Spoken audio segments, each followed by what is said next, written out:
A gift from all of us, she announced. Applause. Smiles. Cameras.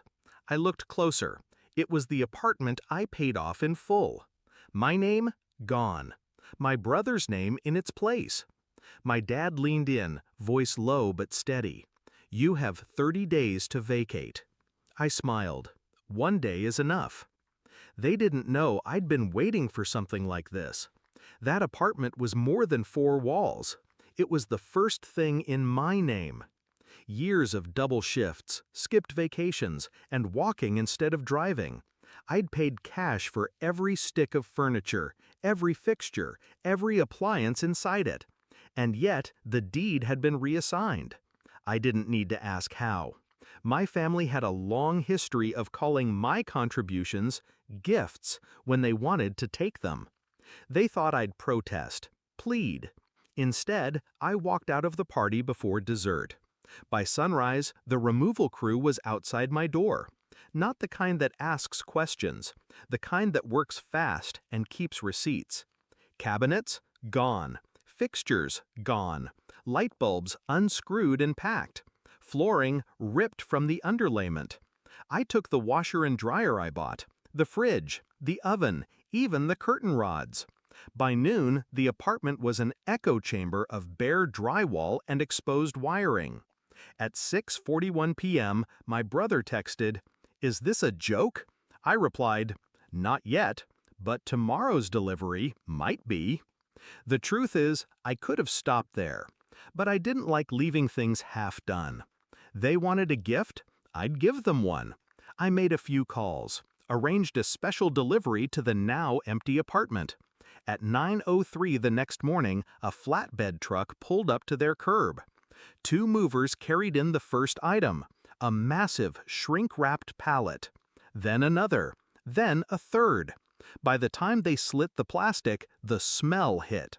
3 pallets, each stacked with hundreds of pounds of fertilizer. The kind landscapers use, heavy, dusty, and impossible to store neatly in a small space.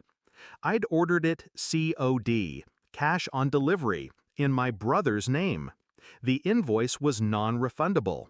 While they argued with the delivery team, I was already gone, coffee in hand, watching from a cafe across the street.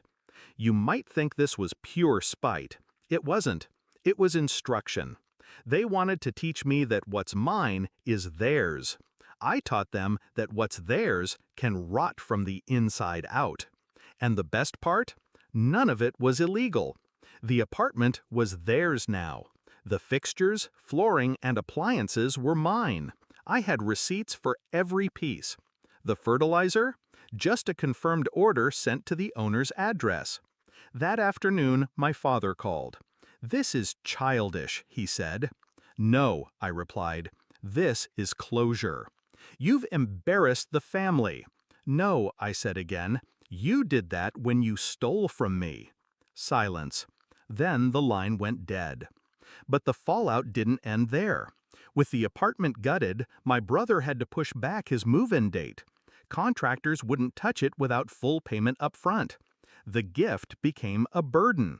My parents had to explain to the extended family why the big surprise wasn't ready. They couldn't spin the story without revealing my role.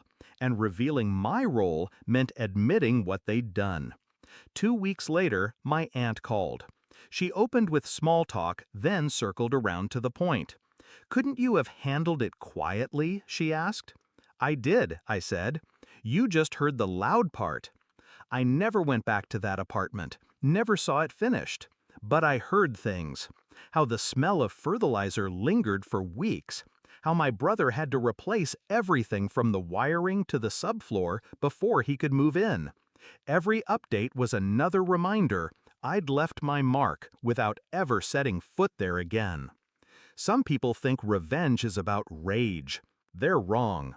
Rage burns too fast. Revenge is about control, about walking away before they even realize the trap was already set. That day at the baby shower, when my mother smiled for the cameras holding that deed, she thought she'd rewritten the story. She didn't realize I was already holding the pen. They gave me 30 days. I took one, and I made sure they'd remember every single hour of it.